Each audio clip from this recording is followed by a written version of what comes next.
So Midwest German. Good day, everybody. For about 4 years, I did every week we would do a slow food dinner where we'd get together and we would cook together, but we would have one main chef that would come up with the recipe and then tell us what to buy and share and educate us. And so I am very excited to be able to do that online because we have someone from Texas, someone from California, someone from North Carolina, someone from Germany, all logging in to learn, talk.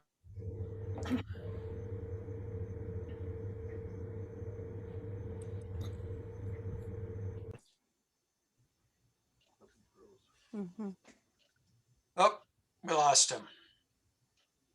Oh, we'll wait, let him come back in. Yeah, he'll come back. Or he'll switch cameras. That's why I have two devices. I just lost internet on my laptop, but your other device unmuted.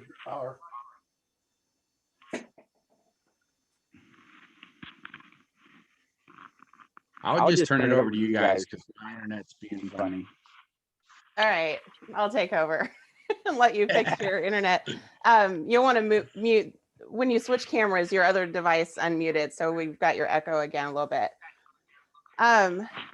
So welcome. I know we're kind of streaming out over Facebook and some other, I don't know, other than Facebook or not.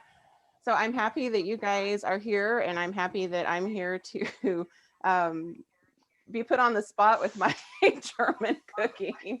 So those of you who are joining us from Germany, welcome. It's very early where you're at. Maybe not for you, very early.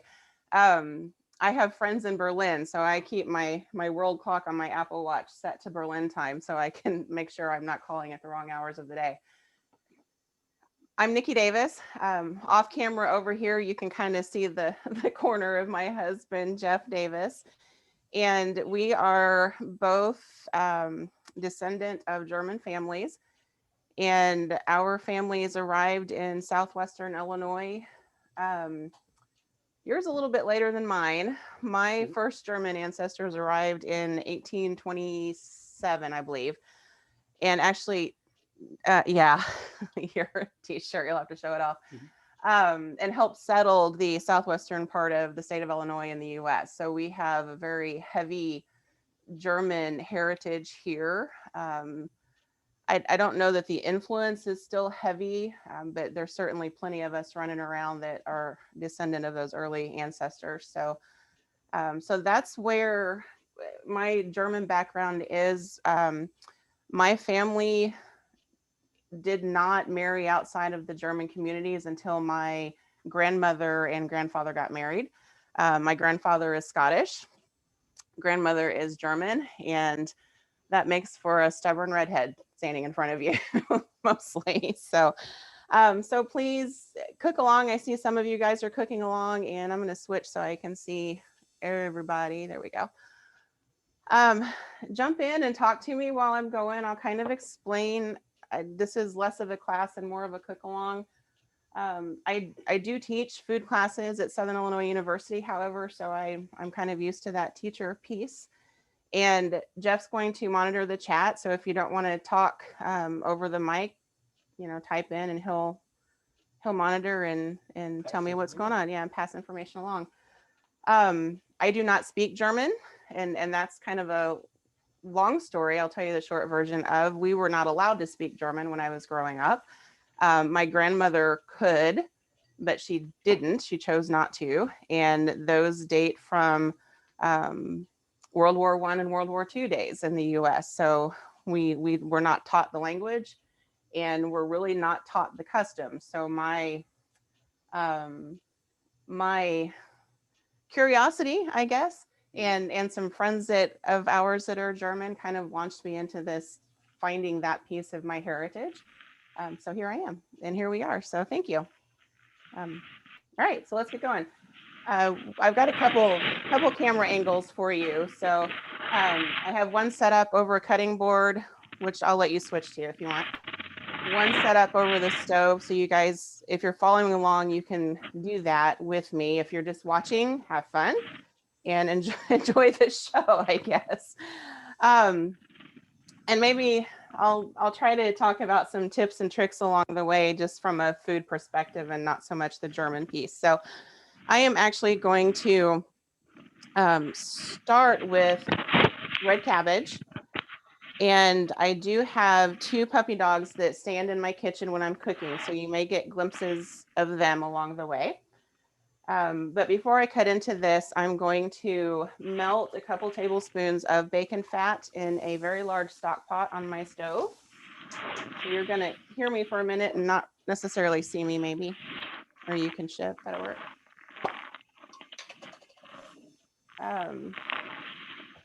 Yeah.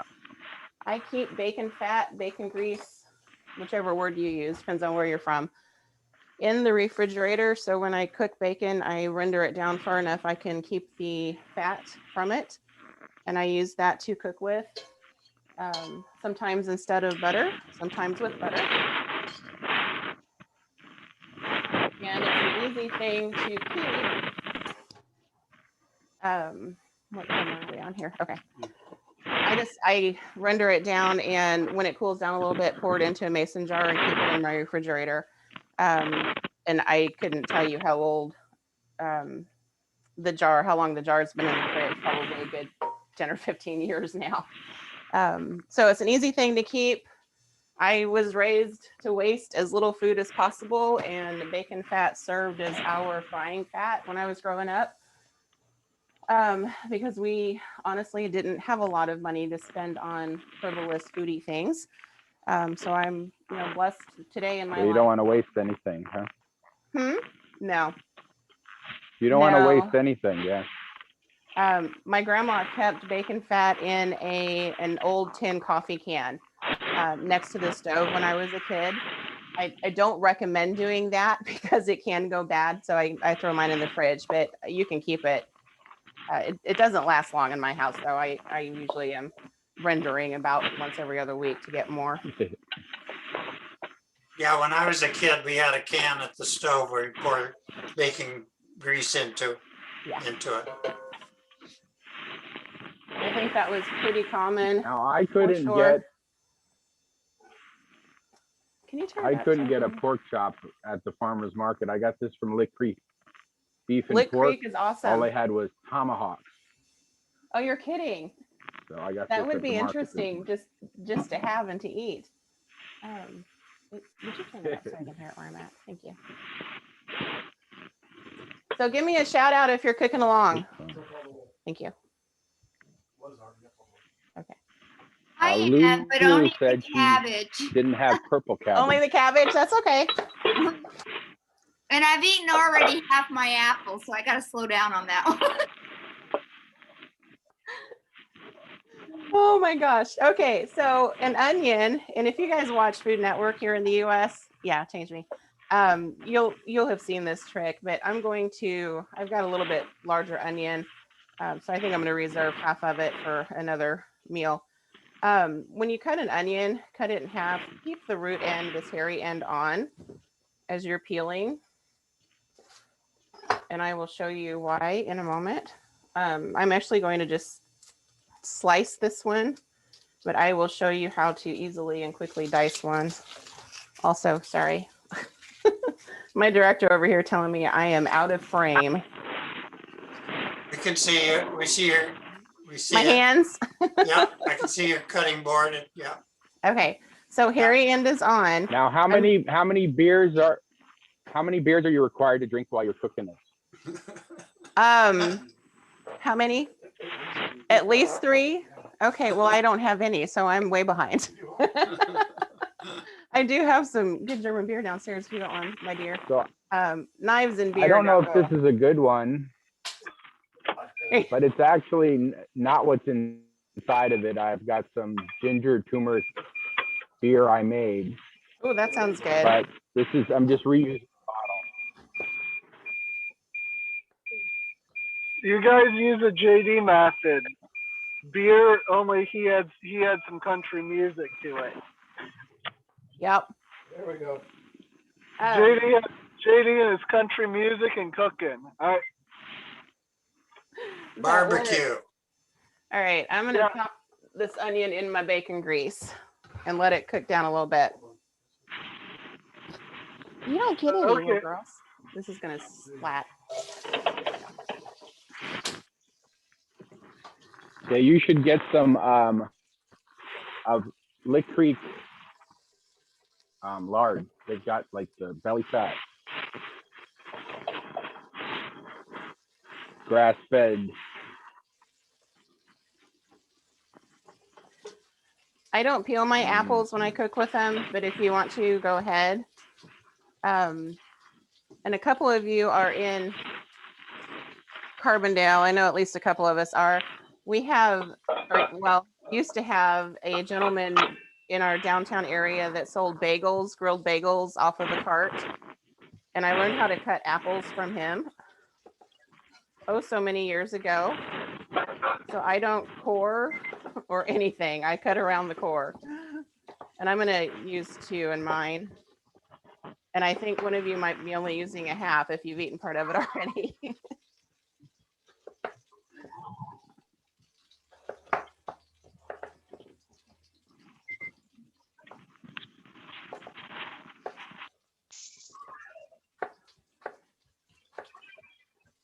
So thin-ish slices. That's about, they're gonna cook down quite a bit too, so.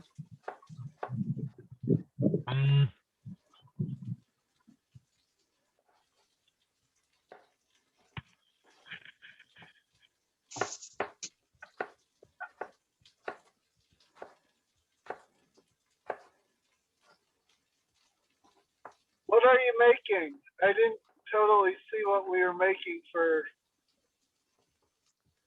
So right now I'm working on red cabbage.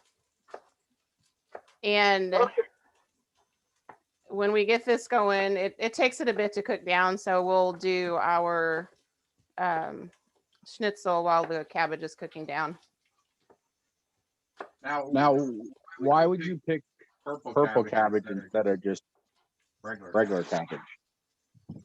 That is the traditional, the way I'm cooking this, it's traditional to use the red cabbage. The white cabbage, or green in color, what we are used to here, I use to make sauerkraut. And I do, those got away from me a little bit. I do make my own sauerkraut, although my husband here doesn't like it. And he says it stinks up the basement. I can't smell it. Do you make like the over lactose sauerkraut? Or just... What do you say?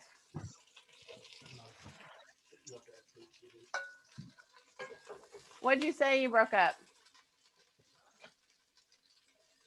What kind of sauerkraut do you make? Oh, what kind of sauerkraut? Well, after it's fermented, when I actually cook it, I add a little vinegar and brown sugar to it. It's not exactly traditional, but I like the sweet that goes into it. And sometimes, depending on who's coming over to help me eat it, I'll put caraway seeds in it as well. And both are with or without. Back to me. Man, you got fancy setup. 3 cameras. Well, I'm doing some of this for school too, so I kind of didn't have much choice after we went, totally virtual last spring, and we started doing school stuff, and then we started doing stuff just for ourselves and our friends and family. And your sponsor likes my sponsor is sitting over here off to the side. That's who my sponsor is. So we've got onions and apples going in. I've already got some red cabbage cut up because I had a small one I wanted to use. So I'm actually going to use about half of this cabbage and save the other half for salad or slaw or something. All right, cabbage, awfully fun to cut into. You're getting another drink. Is that his own special cooking oil he has, right? Right. Yes, that's very special. So sharp knife and just wedge your knife down in there until you get it cut open. I'm going to save half of it for another day. And when you core the cabbage, the easiest thing to do is to kind of cut around that core and rock your knife back and forth if you have to, because they can be stubborn. And that should just pop right out. I don't want my apples to get away from me here. Is there any reason why I can't put garlic in it? Garlic? No, garlic is not traditional. I mean, you could make it truly American, but garlic is not a traditional ingredient in this. I just wanted to brag. I just picked this big garlic from my garden, like this I did say elephant. garlic, didn't he? I can't hear. So thinly slice. And when I make sauerkraut, I process the same way, but I use my food processor because I'm usually working with, I don't know, 6 or 7 heads of cabbage at once. And your hand gets tired real fast. You have your sauerkraut in like a crock? Yeah, I actually use a glass crock so I can kind of watch it. Part of that too is the old crocks are kind of expensive. When you find one, they're really expensive around here. I'm sure they are, yeah. So I bought a glass one with a lid and it works fine. Do you have a little airlock on the top? It does not, no. Okay. It's nothing fancy. It's just a great big glass jar, really. But it holds, I can easily do 7 heads of cabbage in it when it's all said and done. Yeah. Wow. And it takes, I don't know, 4 to 6 weeks usually when I do it. I haven't done it in a while because I'm the only one who eats it. So that, and I actually like red cabbage better. Okay, so I have a great big bowl of cabbage, red cabbage, purple cabbage. My daughter asked me why we call it red cabbage when it's purple. Come on, out of the way, girls. So we're gonna. Doesn't it turn red when it cooks, though, right? It actually doesn't. It stays purple, and it probably will get a little bit deeper. Huh. Seemed like a cut. Oh. Are you? Oh, sorry, I was kind of in the way. All right, so that just goes in right on top of the onions and everything. And I am going to Did you put onions and apples, or the apples? Onions and apples in with the bacon grease. I use cider vinegar, but if you don't like cider vinegar, white vinegar works fine too with this. But I wouldn't stray too far away from one of those two. I'm looking to make sure I don't over vinegar. I have a tendency to do that. And where's my vinegar? Okay, so I'm going to use, whoops, sorry. No, you're fine. You're fine. Leave it there. I'm going to use about 1/3 of a cup of vinegar as soon as I find a measuring cup here. And I will kind of taste as I go later and may add more vinegar. It just kind of depends on what it tastes like. A little bit of sugar. And if you don't like the sweet and sour, use less sugar. But I usually do equal parts sugar and vinegar. So I will add that. But you want a sweeter vinegar, you said, right? Apple cider? Yeah, I like the sweet and sour to be pretty well balanced, but not everybody does. So this is kind of a, sorry, making noise. Kind of a preference situation with the sugar. I need to find if anybody knows how to make apple cider vinegar, because I got a bushel of apples. That is one thing I have never done, is make my own vinegar. Let's see. Oh, you said sugar. And a bottle of red wine I need. Let's see. Oh, I'm hanging on a second. Oh, Okay, I don't want that one though. I might not have one upstairs. I have a whole lot of white. What is this? So So I'm going to add some red wine to this as well, which I did not open here. Will you do that for me? Thank you. And kind of get it all stirred up here. No water, nothing like that. It's going to cook down in all the liquid from that cabbage is going to come out of there. So there's no need to add water to it. Uh-oh. Alexa, cancel. Do you think red or white wine is better? For this red, yeah. I don't know where my wine opener went to. Is it over You're here? going for the sweet.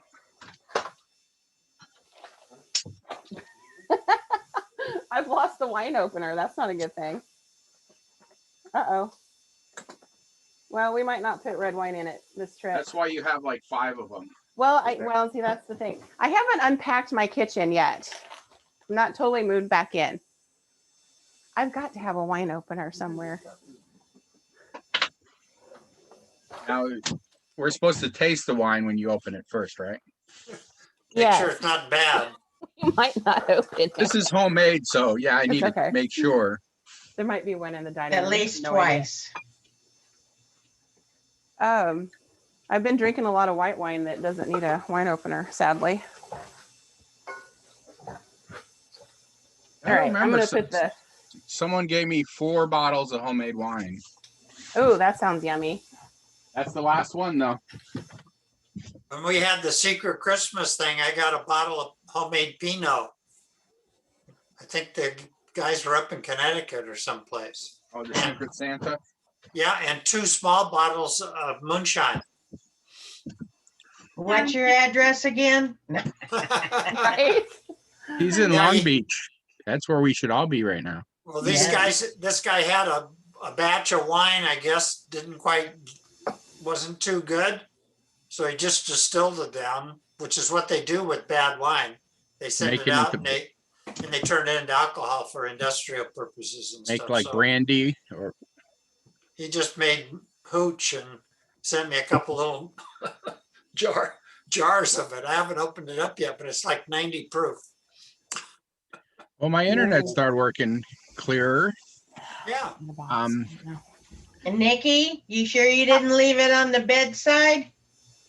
No, I'm not sure. Oh, wait, no, I see. Wait, hang on. Made her remember. Talk amongst yourselves. I'm going to go check the bedside. You just remodeled the kitchen. That's how women think. What can I say? Aha! See? Not by the bedside. By the couch side. Couch side. You can sleep in both, so you know it works. Oh my gosh. You need to have a wine opener in every room in the house for emergencies. Oh my goodness. I tell you what. The one thing that you need most in life, right? And I can't find it.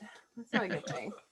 You know, you guys were saying you should be in Long Beach. Well, there's lightning here, and I'm going to the pool tomorrow, to my friend's pool tomorrow. So, not bad here either. Oh, you're in Florida, yeah? Yeah, it's not bad here either. I mean, considering I could go in the pool and, there's lightning because it's warm enough to have thunder and lightning. Thank you. Lightning and the swimming pool sound like a bad combination to me. So let's see. Let's reiterate what's in the cabbage. It was onions, apples, fried in bacon grease or butter. Or butter, either one. And then you put the cabbage sliced up with vinegar and some sugar. I want some after all that. Yes. And then some wine on top of it. After we found the wine opener. In the mouth, a little bit in the pot, a little in the mouth, and the pot. Yeah, I wish I was in warmer weather. It never snows in Texas, but they're saying Monday we might get snow. And I never really put the heater on, so hence the sweater. I'm not going to pay for heat for 2 days, but yeah. What part of Texas? Aren't you supposed to taste the wine first before you pour it in? Right, taste the wine first.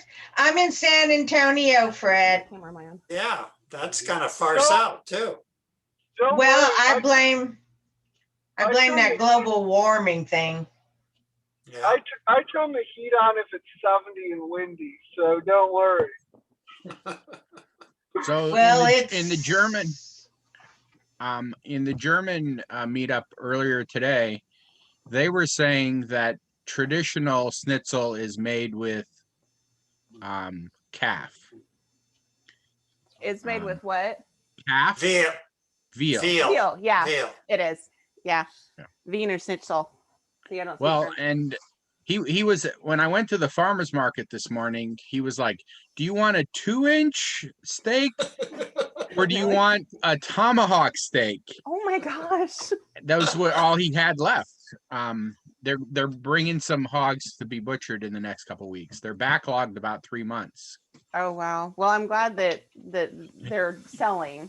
That Well, it wasn't- seems like, I mean, you could, if you wanted to, you could take part of that tomahawk and butterfly it and then pound it. probably, but I'm But gonna. it seems a Can shame. I be lazy it and seems not a shame- pound it? what? It seems like a shame to do that to a tomahawk steak. All right. Speaking of schnitzels, yes, traditionally it is veal. Pork is common. Less common is chicken, although in America I have certainly seen that. It's not a favorite, however. And typically I use pork Yeah, and where was I? Oh, in Israel, all the schnitzels are chicken. yeah. And pork because that's what what we were raised on, and our family was farmers way back in the day. And we did have well, not we, but they had pigs, but they are easier and cheaper to keep and take less land comparative to cows, clearly. But so lots of families around here have pigs. Yeah, and in the old days before refrigeration, they could smoke a ham. Yeah. Hey, Lulu, you're supposed to put the wine in the food, not all in your mouth. It's like, It's That's all why there's good. that extra bottle. that measuring cup looks kind of like a wine glass. Like a wine glass. So it's semi-sweet wine, and don't do that because it's a little on the sweet side, and so I'm got a feeling that it's going to come out on definitely the sweet side. So had I known, I would have pulled back some of the sugar, but I neglected to. It's Well, well, you then- might be surprised. Can you add a little more vinegar to balance it? I You probably can. Yeah, you can add a little more. You can add some salt to balance that sweetness too. Okay. So Um, you didn't add any salt or pepper to it? you can. I don't. Not Okay. to this.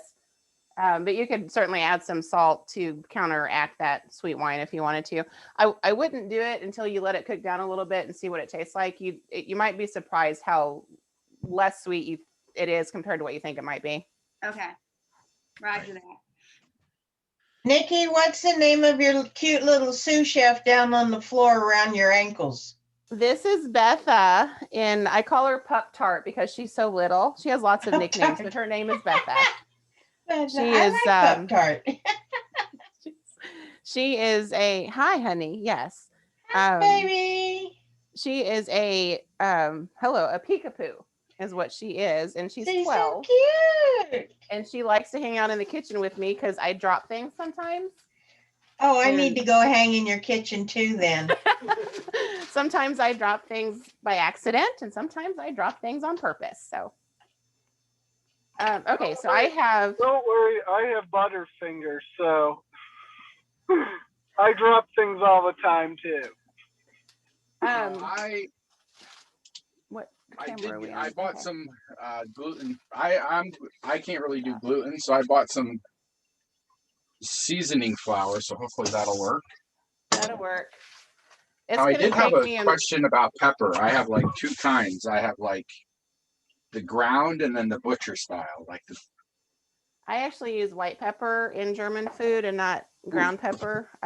well, I don't have that. Oops. So no, Put it black on the pepper is list. fine because that's common for us. I was It's like, less I common was in- like feeling happy. I was bragging. I got like 3 kinds of pepper. so And not the use right one. whichever one you like best. I got In the a whole in the- peppercorn blend too. Not Loud. white pepper. In Oh, the man. restaurant, we always had white sugar for the mashed potatoes. Sorry, guys, this is loud. No, it's not. Yeah, What no, is that? What Is is that that? wax paper or parchment? Oh, that's my smasher. No, I but named it Hulk because it's we're Avengers fans in our house. So yeah, when you these are about an inch thick. I'll show you another one. I'll probably just do a couple. They're about an inch thick, not quite. Do you think I could get away with not pounding it and being lazy? Because I don't think this is so big. I don't think it'll fit in the pot if I make That's in it. it my otherwise. job. I'm the So- lazy one. Yes, you can get away with not pounding it, but it will not cook as fast. Okay. in a pinch, you can use a frying pan too. Oh, sorry.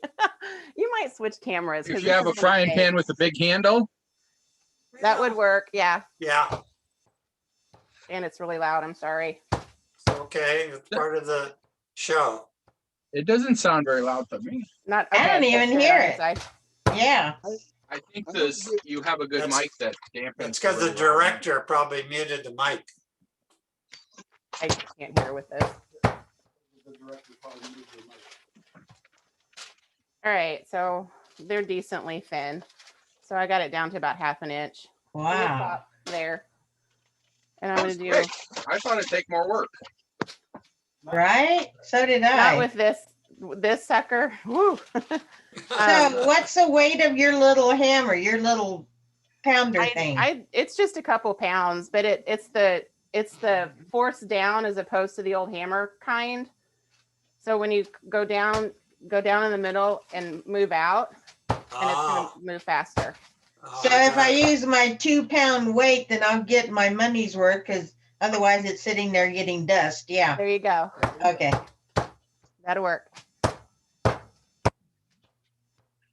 All right. So why do you slide when you pound? What is that doing? What is that effect?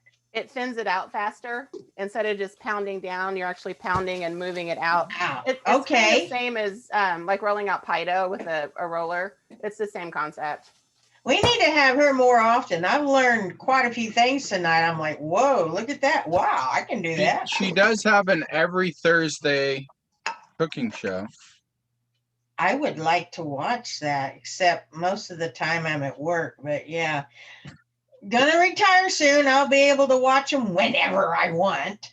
Yeah. So that's interesting. Yeah, you're right. She's pounding it like on an angle.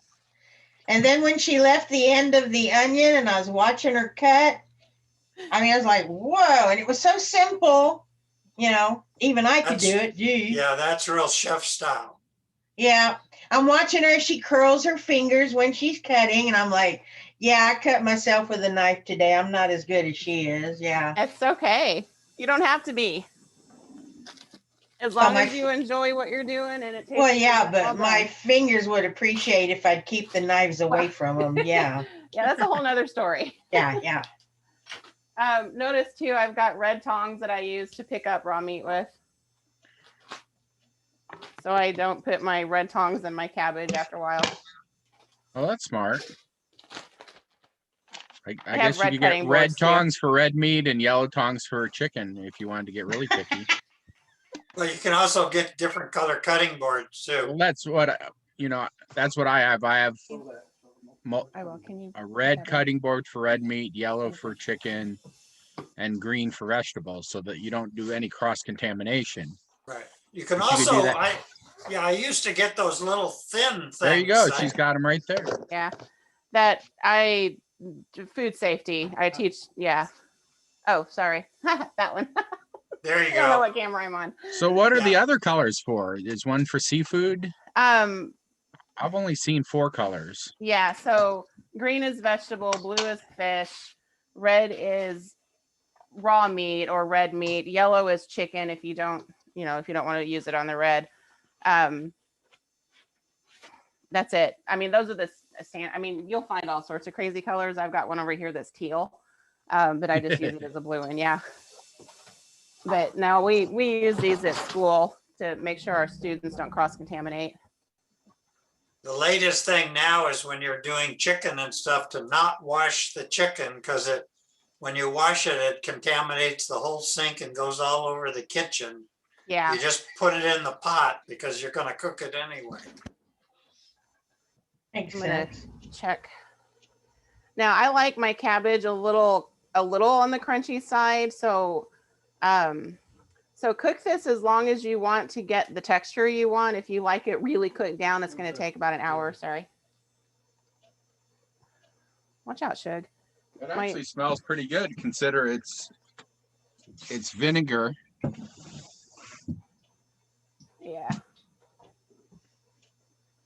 So it's got a good 20, 30 minutes left to go for me. I feel like that needs a lot more bacon fat. Yeah, maybe. I was just like, Can More you ever, bacon. can you have too much bacon fat? Does that exist? No, not at all. There is no such thing as too much bacon or too much garlic. well,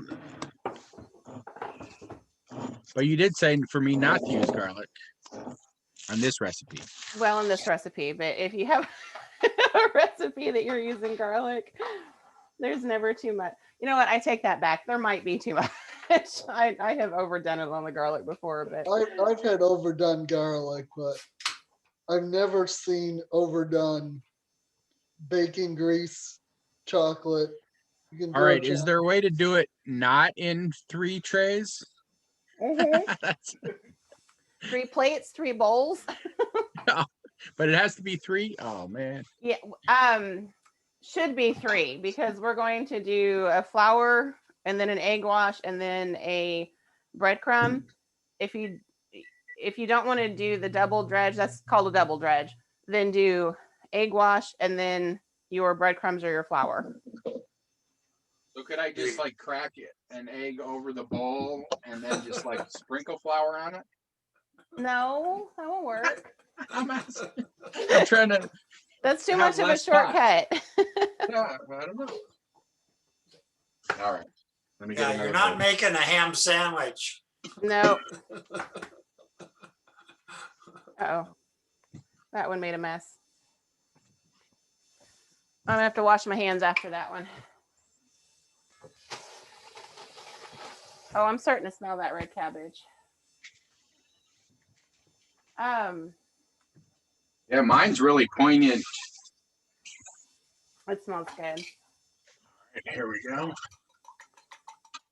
And yes, you can crack the eggs right in your container. I don't know. This is just how I do things. So do things however you want to. If you're only doing 1 or 2 schnitzel, 1 egg might be enough. If you're doing more than that, you'll definitely need the 2nd egg. And I have Panko breadcrumbs, which are not at all German, but that's all I had in the pantry, so I'm going to use them. That's what I use Panko too. So either this, and these will actually be a little bit crunchier than Have regular. you ever used cornmeal? Not on this, no. In Okay. fact, cornmeal, probably for us, it's mostly frying fish. We use cornmeal. Well, I'm just trying to think because I'm gluten-free, so I have to try to. Yeah, so then use cornmeal for sure. But I've got gluten-free flour. I mean. And for this, But- that will be fine. You're not doing anything with the flour that would activate the gluten inside of it, the protein inside of it. So, okay. When you do any kind of dredge, you always want to season each step because that's going to give you the best flavor on your whatever you happen to be dredging, whether it's veal, pork, doesn't matter. So I'm using paprika, and this is mostly traditional pepper, and use black pepper if you don't have white pepper. I think my recipe says black pepper because most of us in America are going to use that. So I got some smoked paprika or I just don't. regular. I usually Regular use the fine. smoke myself, but Smoked is fine, whatever you have. It's just. I didn't put paprika in my eggs, but you could. I just don't. Oh, you're putting the seasoning in everything? Yeah, you season each Okay. step. And then one thing I didn't tell you to make sure you've got oil in a frying pan heating up right now. Oh yeah, I've got it ready, but not heating up. And another trick, Chili, if you will switch to the frying pan, the stove. Thank you. Okay, so I just have a very thin layer of vegetable oil, canola oil. Move the phone this way. Oh, got it. Okay. Anyway, light oil here. Olive oil is going to offset the flavor too much. So canola vegetable, grapeseed would work if you had that. It's expensive in the US, but so this is just vegetable oil, very thin layer. You don't need a lot because these are very thin to begin with. But anytime you are working with oil in a frying pan, if you've got, what camera am I on? That one. If you have just a wooden spoon with a plain handle on the end of it, this one's been fried a few times, stick that down inside the oil. And if it bubbles, it's ready. And mine's not quite there because I turned it down. And it's almost there. You could also splash a teeny tiny bit of water on it. And if it kind of pops, you're ready to go. Are you going for real medium heat, high heat, low heat? I kind of hang out in the 375 range if I can. Got it. Just because it's easier for me to control. Now, if you're doing more than one batch, you might find you have to turn the heat up a little bit to get it back to that temperature, but I'm only doing one batch here. So I'm going to stop and take a drink of my wine after we finally got it open. That is a required part of the cooking process. Oh, yeah. Tell me how we're doing. How you guys doing? I'm Good. watching because I made something else and I just came back from work. So What do you do with the extra flour in it? Always. No, okay. So a couple of things. You're going to have raw meat in it, so you don't want to keep it. But if I were to make like Jaeger schnitzel, which has a mushroom gravy that goes over top, then I would use the flour to thicken that gravy.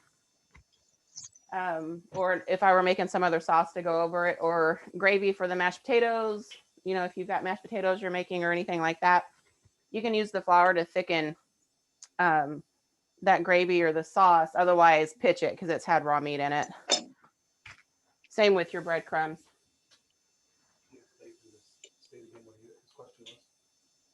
I missed a question from Nathan.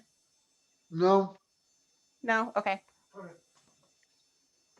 I just always hate throwing anything away.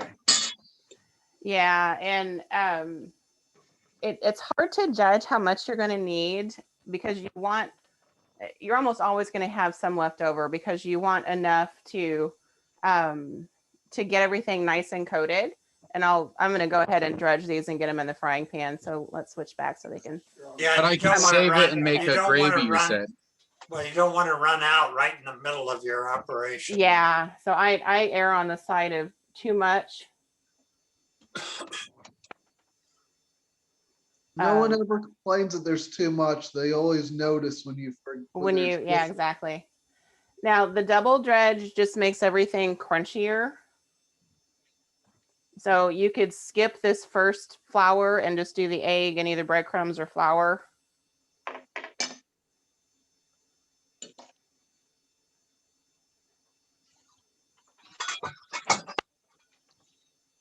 And make sure you have flour everywhere. Like here where I picked it up with the tongs, it didn't get much. Yeah.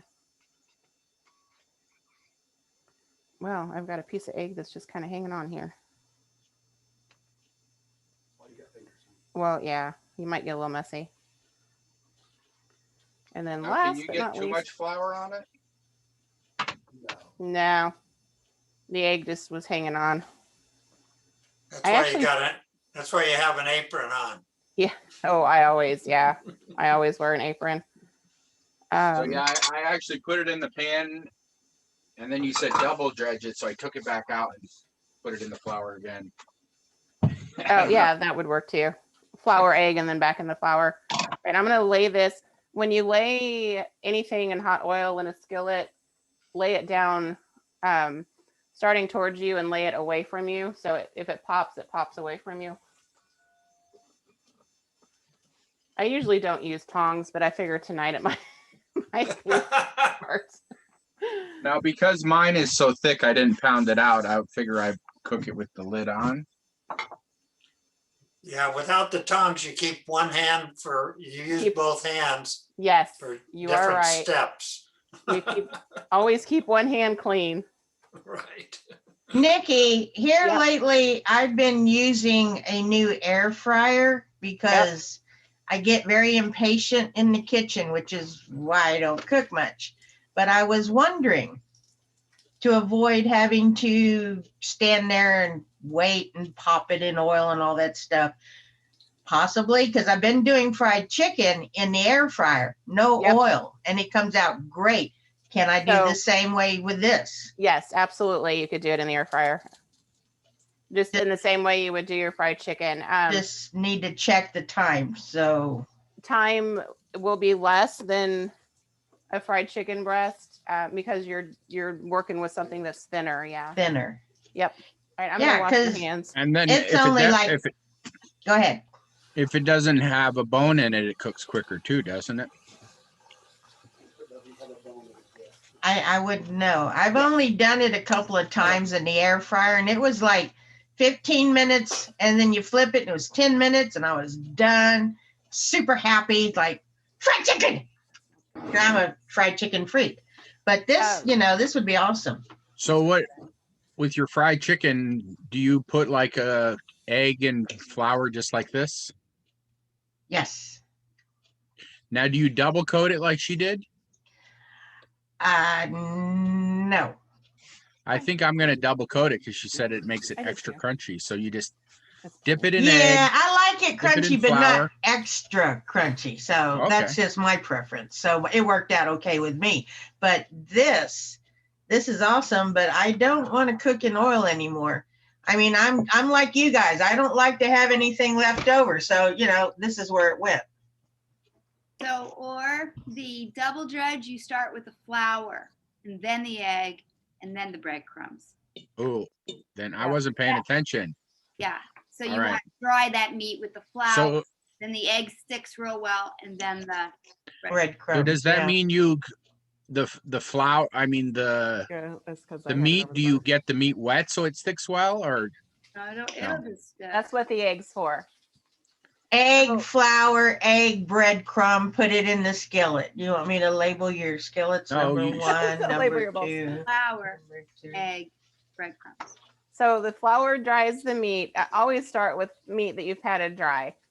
Flour is going to stick to that. Egg sticks to the flour, and then the breadcrumb sticks to the egg. So everything sticks. Otherwise, you're going to have breadcrumbs that fall off when you're frying. what if your meat is like very dry and the flour doesn't stick at all?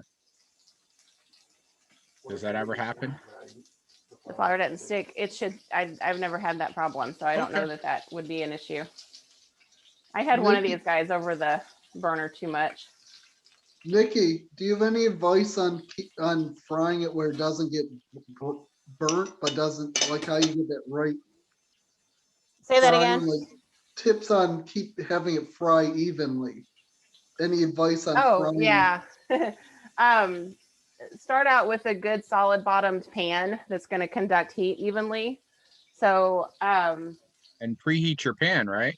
yeah, and make sure that make sure whatever size pan you have goes over a burner that is relatively the same size. So don't put a great big pan over a teeny tiny burner because then that outer edge of the pan won't get hot. But And also stand over it so you can Don't walk away and leave it cooking. Yeah, and make sure your pan is kind of centered over. Mine was off center, so I've got one that's a little bit And burned. don't do it on Zoom. Don't do it on Zoom, apparently. I always screw something up on Zoom. It's okay. I think my biggest mistake is I basically put the pan on and start cooking. I don't allow it to warm up first. You have to let it preheat. Yeah, well, and And then- especially if you're frying something. And then I always end up burning the food because I heat up the pan too fast. So it's like turn it on for a few minutes beforehand to warm up the pan and then don't have it too hot. I'm not using any oil, but I still, it's required to preheat my air fryer. Yes. So I preheat it, even though there's no oil, and throw things in there. And Fred, I can walk away. I love my air fryer. We that's love ours why, too. well, that's why I like my Instant Pot also. Right? My You can walk daughter away has from one. that. Right? Yeah. We're done. So you That's could my make next this one. cabbage in the Instapot, couldn't you, really easily? Yeah, I would think so. What's the number you set that the pan to when you're frying? I The didn't problem hear is, that. every stove is completely different. True. That's right. And then if you're at different, like, what is it? Oh. Is this gas? Mine is gas. Yes. Yeah. So Yeah, For me, that's it's like, just been learning the gotta stove. eyeball it. Yeah. Yeah. Yeah, But mine's if you're, all electric, so it's a little harder. You know, so you you're Yeah. gonna want to be on medium, maybe medium high on electric, somewhere in the 350 to 375 range to fry. Yeah. So Yeah. you My wanna keep grandmother it taught us constant. on gas, and I learned to eyeball it. And then, you know, in my later in life, I'm on an electric, and it's like, oh, put it on 5, put it on 6. We're good. Yeah. I mean, we're all couch surfers, so that means we travel a lot. So you also have to know that if you're at different altitudes, things cook at different things. I think that's So- more critical with baking than other Will you What switch back so I techniques. can see Last how to week we count it? had, someone come calling in or, zooming in from really high altitude. So they cook different. Yeah. Well, you know, same thing with cars. I remember traveling from Texas to Colorado, and I actually had to go to a dealership to get my motor adjusted because I was in higher altitude and Yeah, it they was used not to- doing so well. They used to That was adjust the years ago. carburetor. Now it's You done check the because it's got a temperature on little your food that computer. you cook personally too, or just So yeah, I was hoping you guys were seeing that. So I don't normally check my temp on it. I can tell when it's done, but when it gets really firm, you're done, like really done. But if you check the temp on something this thin, stick it through the side and far enough in that it gets to the center. And on pork, you want to be in the 135, 38 range. And this is actually a little bit higher than that. So these are done already. And out they come onto a wire rack so they can drain. I don't drain greasy stuff on paper towels because it loses its crunch factor. it loses Oh, its that's what? a good point. Loses its crunch. won't be by crunchy putting anymore. it on paper towels. Oh, That's a true. good idea. I didn't think about that. Good tip. Well, And there they are. I usually just eat them, so I don't have time to wait. So Yeah. I think they've also, I mean, I know they have temperatures for meat and stuff, but I think the old days of being concerned with pork or trichinosis and all that's kind of in the past. So not that you It is shouldn't now, cook yeah. it. You shouldn't cook it, but you don't need to overcook it. So now you can cook, I'm trying to remember, like the 140 range is where you're okay on pork now. yeah, they Chicken, used to way however, you want to overcook be pork, at huh? 165. I'm gonna cool some of that off and see how it's Yeah, doing. because pork can be really dry if you overcook it. It can be very dry. Chicken too. Yeah. Beef, on the other hand, depending on if you like it rare to well done, you're gonna want to start in the 128 to 130 range for rare. That's one thing I like about the Instant Pot, because it keeps all the moisture in. No matter what you're cooking, basically. Mhm. I like it because you don't really have to put much moisture in it. That's true too. I'm not a big cabbage person, just personal. And you do know there's other brands besides Instapot, so we don't have to like be brand specific. Yeah, it's an Yeah, electric it's- pressure cooker. It's kind of Electric- become like a Kleenex or something. It's sort of like, vinegar. there's a number of different companies make that same pot, but Yeah, even though you want to, go buy puffs, everybody automatically says, hand me a Kleenex. exactly. Same Yeah, way. so, That's why yeah. we say Instapot doesn't mean Instapot. It means a So people are multi-purpose from cooker. all over the US. What do you call a carbonated beverage? soda, Pop. soda, Soda soda, pop. Soda pop. soda. It's We have pop. people who will be drinking an orange soda and they want a Coke. I'm sorry, you got orange. It's a Coke. I'm like, no, that's a soda, not a Coke. You add more Weird. sugar? You have anybody from Chicago? It's pop. It's pop. Pop. I grew up in the Midwest in Michigan, so It's pop. Yep. So you I just can't- tasted it and then added more sugar and more I wine? just added more vinegar, sugar, and wine. I Lulu actually thinks she's can't- gonna have to do the opposite. I cannot drink pop whatsoever. Actually, I can drink orange pop and I can drink like grape pop and root beer. Those are the only three I can drink. Everything else will have me sick to my stomach, literally. So do Huh. you guys have a preferred drink of choice to go with this meal? Beer or red wine. I love cabbage, but I just throw the green in the pot with salt and pepper, and that's it. Cook it. I like mine mushy, Mhm. and then I'll throw a little of that in there, and then I'll eat it the rest of the week. I just love cabbage. I'll eat on this all week. Yeah, I do braised cabbage, just plain old braised white cabbage that way. Nothing. I'll let nothing you- fancy. Yeah. I'll let you guys know if I like this. I absolutely do not like cabbage. I ate so much of it growing up because it was the cheapest vegetable. Yes. I almost never, ever, ever buy it. But I love Brussels sprouts, which are just basically mini cabbages. Same family. Bitties, yep. Exactly. Yeah. So I'd like to find somebody who can show me how to make a decent chicken noodle soup. Not the little skinny noodles, the wide yolk noodles, Big egg white noodles. German egg Yeah, noodles. yeah, Egg yeah. noodles. Okay, I need to know when you're going to do that Well, they- on one of your they classes. usually call that chicken and dumplings around And here. I'll just take off that day and you can teach me. I mean, I make it all the time, but I can't get the broth to taste right. So like I got a big humongous pot of chicken that I just cooked today. I just boiled, and then I'm going to add my vegetables and cook it. Yep. Yeah. Traditional What- German egg Yeah. noodles. And So, I I need to come to your house, right? Yeah. Okay. we have a couple Amish grocery stores in the region, and that's where I buy this kind of stuff. Awesome. Jewish So UPS runs from there, right? Yeah. So So good that's deal.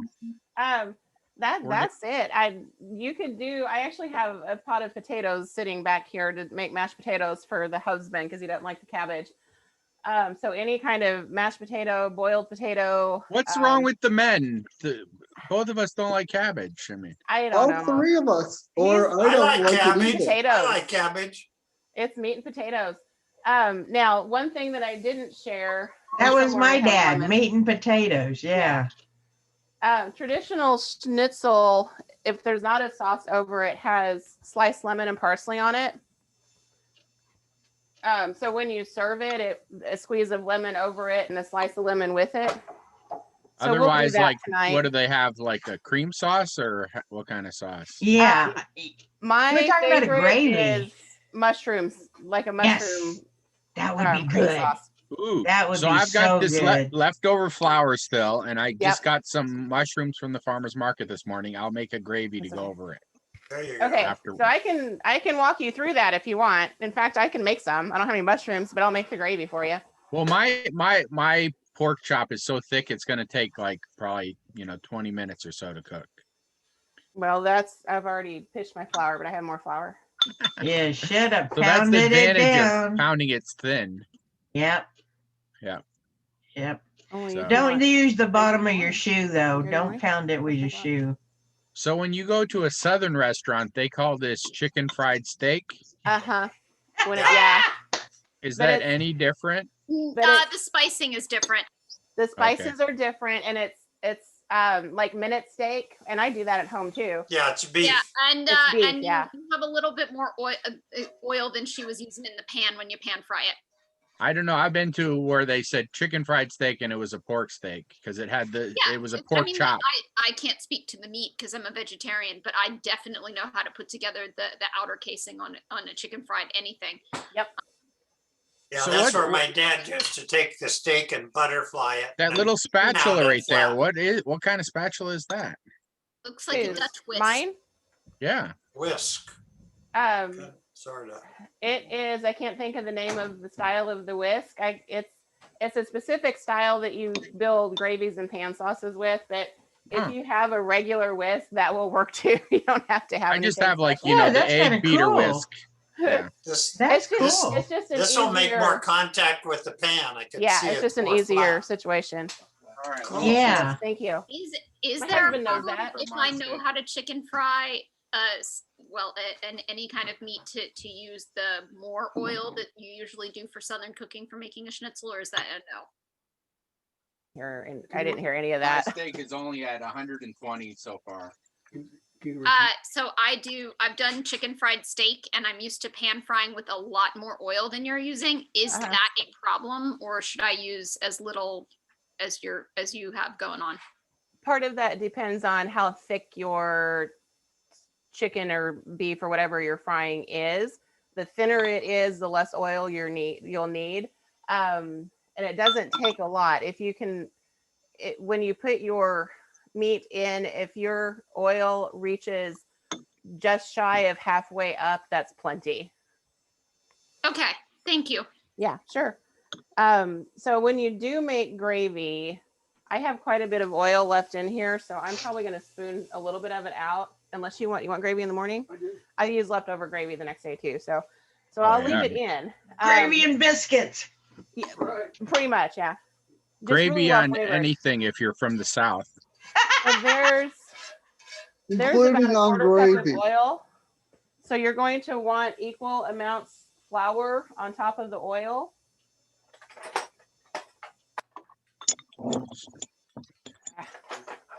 So you're just like browning the flour, right?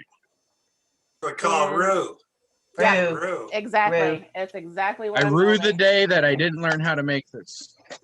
You're gonna learn now. ROUX.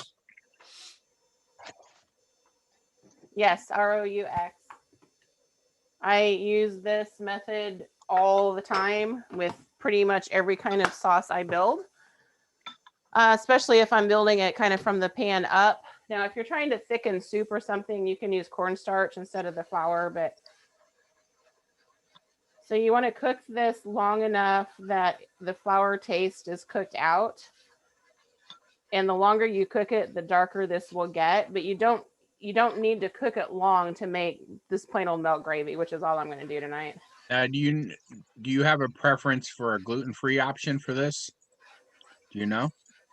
You know what? I actually don't know, but flour, regular flour in baking is where the gluten comes into play more than something like this. But on the flip side of that, you could build this kind of backwards and use cornstarch in it instead of building a roux up from the pan. So then the cornstarch wouldn't have the. Here, check the out my gluten. tomahawks. Oh, I want to see these.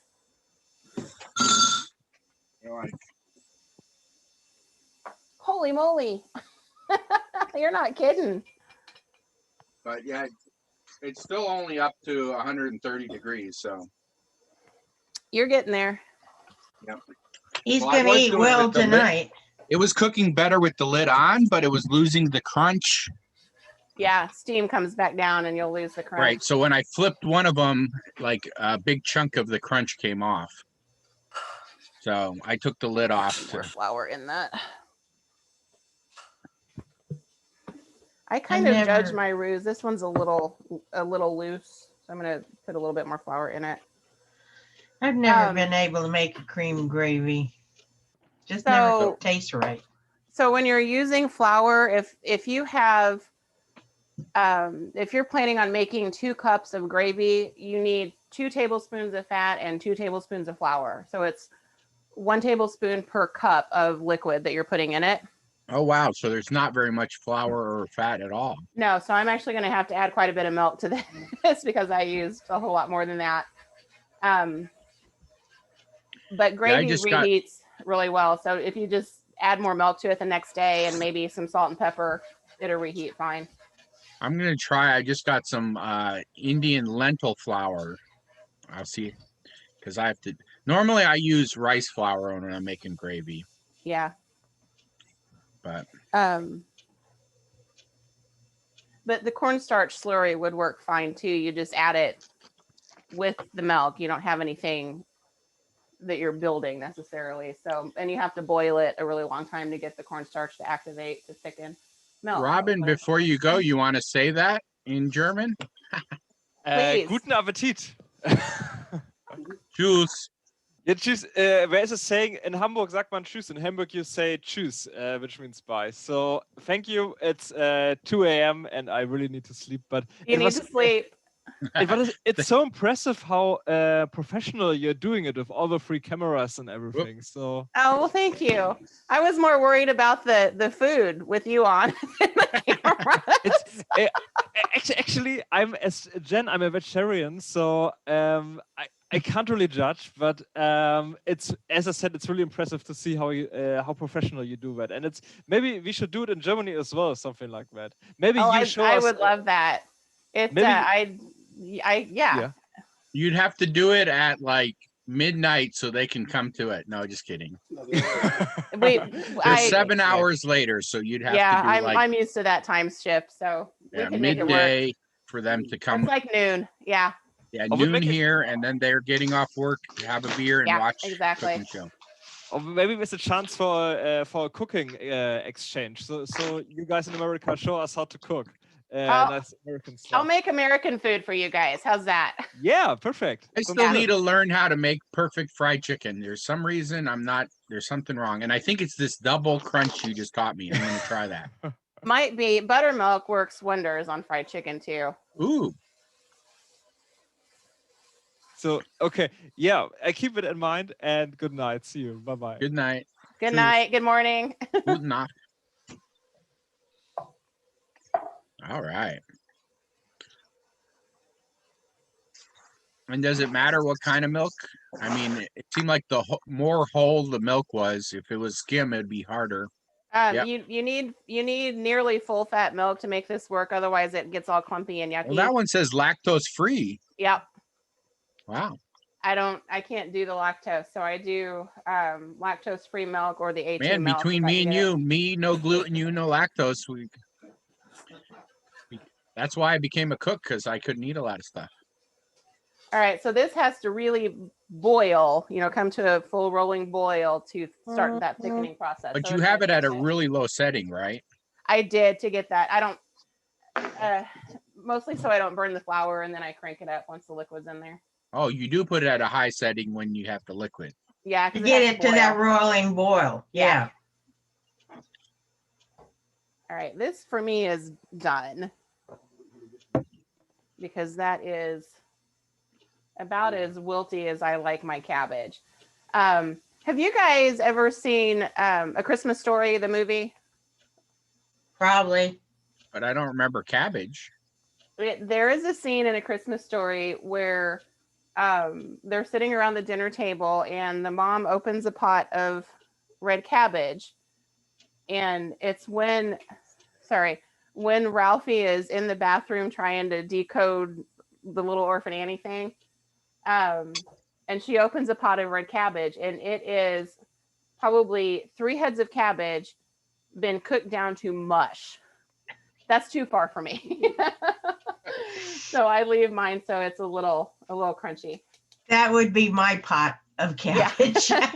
That was my grandma's pot of cabbage, and yeah, no bueno here. It was not my favorite. So, oh, Ow, eyelash in the eye. What camera am I on?